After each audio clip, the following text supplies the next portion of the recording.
the worst kind of deja vu. A 17-year-old has died inside Banksia Hill Detention Centre overnight. The grim news delivered less than 12 months since WA's first ever juvenile death in custody. Well, clearly a failure has taken place because someone has lost their life.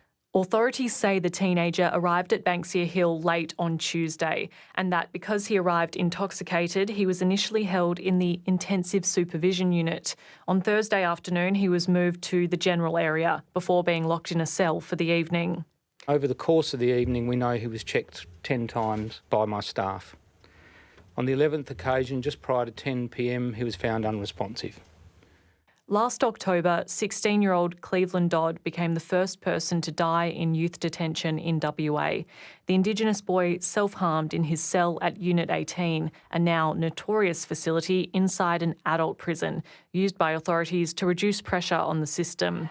An ongoing inquest into Cleveland Dodd's death has heard considerable evidence about how he slipped through the cracks of a dysfunctional system. It is highly risky for children to be in these environments, and shockingly we have seen again today how dangerous it can be. The National Commissioner for Children, Anne Hollands, recently released a report condemning the treatment of juvenile detainees across the country. We are being watched by the rest of the world.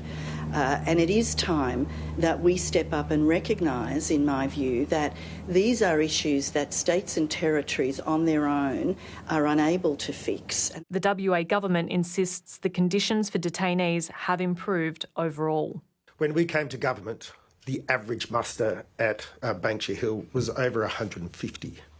When I became Premier, it was around about 108. Today, this week, we have just 57 detainees, only 4 in Unit 18. Australia's Human Rights Commission says the impact of removing children from their families and communities and locking them up isn't working, and something needs to urgently change. State political reporter Rhiannon Shine joins me for more.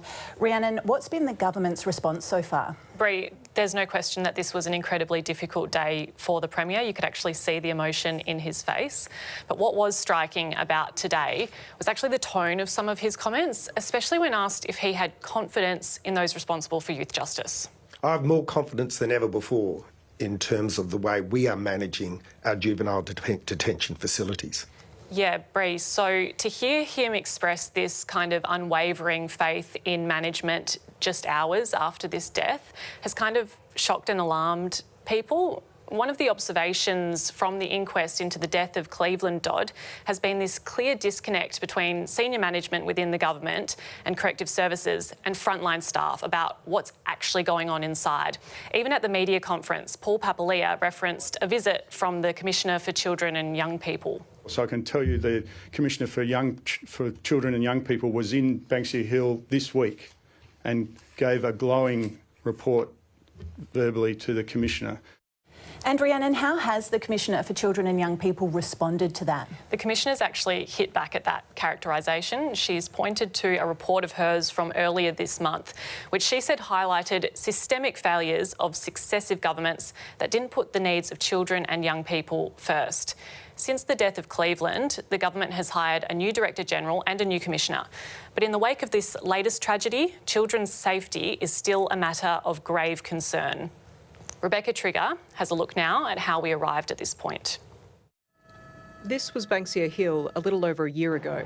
Cells set on fire, children scaling the roof. The government says it's a different facility today.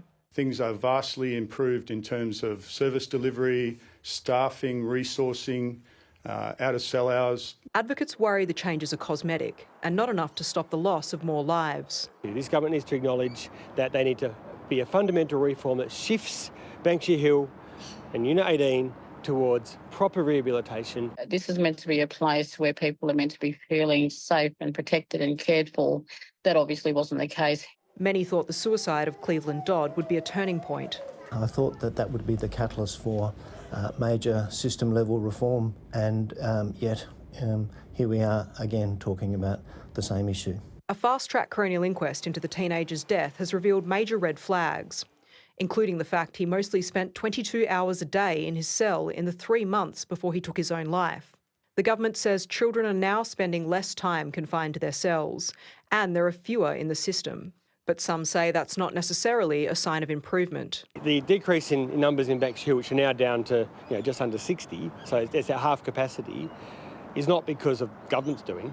It's because the judicial system has worked out that this is so broken and so damaging to kids that they're increasingly reluctant to send kids there. There were 27 attempted suicides in Banksia Hill in the past 2 months. In the 17 months prior to that, there were 30. I'm really scared that this is going to happen again and again and again. Advocates say the government will be held responsible if it doesn't act quickly on recommendations from the Dodd inquest. Rebecca Trigger, ABC News. And if you or someone you know needs help, you can contact 13 Yarn or Lifeline on 13 11 14.